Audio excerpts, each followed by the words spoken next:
अरे रउए किरिए अरे सहतानी हम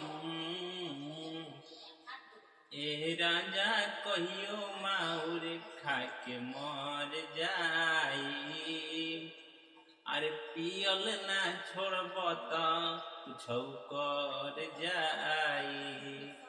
ए राजा कहियो माउर खाके मर जाई।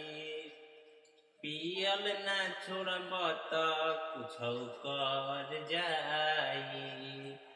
अरे बड़ा दिन सहनी अब नाही सहब।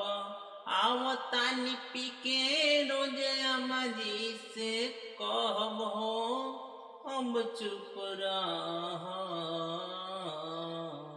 अरे बड़ा दिन सहनी अब नाही